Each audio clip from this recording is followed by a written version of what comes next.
আসসালামু আলাইকুম। হিন্দু ভাইদের জন্য নমস্কার, অন্যান্য ধর্মের জাতি ভাই ও বোনেদেরকে জানাই আদাব। আমি তান্ত্রিক বড়ুয়া। আজকে আপনাদের মাধ্যমে যেই নকশা নিয়ে উপস্থিত হলাম সেটা হলো একটা কুফুরি তাবিজ, যেটা মরণ বান।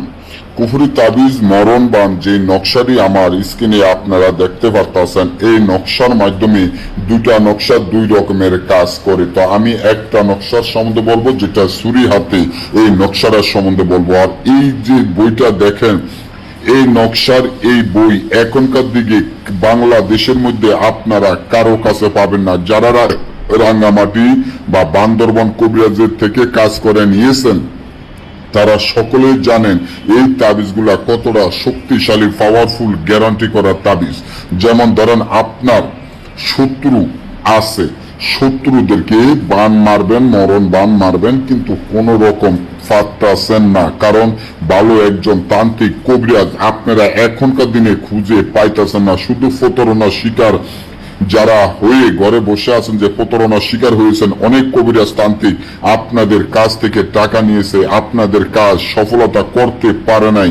মা কালীর চালানের মাধ্যমে, মা মোগিনী মা কালীর চালানের মাধ্যমে আপনার শত্রুর চিরদিনের জন্য মরণ বান হয়ে যাবে, চিরদিনের জন্য দুনিয়া ছাড়তে হবে এই তাবিজের মাধ্যমে।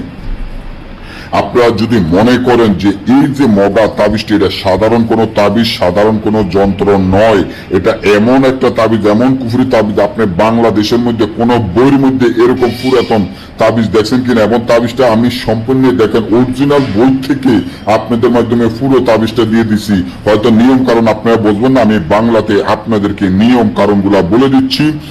যে নিয়মগুলো আপনারা শুনে নিজেরা ঘরে বসে কাজ করবেন, কাজ হইতে হবে 100% শিওর আপনার কাজ হবে। এবং ভয়ঙ্কর নকশা, এটা কোনো সাধারণ নকশা নয় এবং সাধারণ তাবিজ নয়।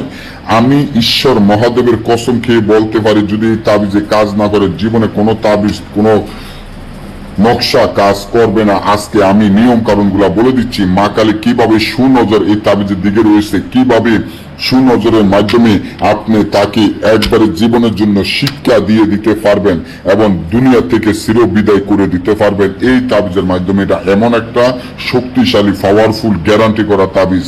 এই যে তাবিজটি দেখেন, এই তাবিজটা আপনি কবর থেকে, বাঁশের সারের থেকে একটা লাঠি, একটা বাঁশের টনা কি এক কবে কেটে এনে এই তাবিজটা আপনারা যে কোনো কালির মাধ্যমে তাবিজটা সুন্দর করিয়া লিখতে হবে। কাফানের কাপড়ে লিখিয়া শত্রুর নাম, শত্রুর পিতামাতার নাম লিখিয়া মাইদা একটা ফৌজ দিয়ে তাবিজটা উলঙ্গ অবস্থান আপনারা যে কোনো ভাবে হোক চিতায় গেড়ে রাখুন।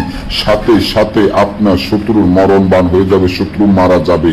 আর যদি না বোঝেন, আমাদের থেকে এই ধরনের কাজগুলো গ্যারান্টি সহকারে করে নিতে চান, স্ক্রিনে দেওয়া নম্বরে যোগাযোগ করবেন। ভালো থাকবেন সবাই। আজকে এই পর্যন্ত।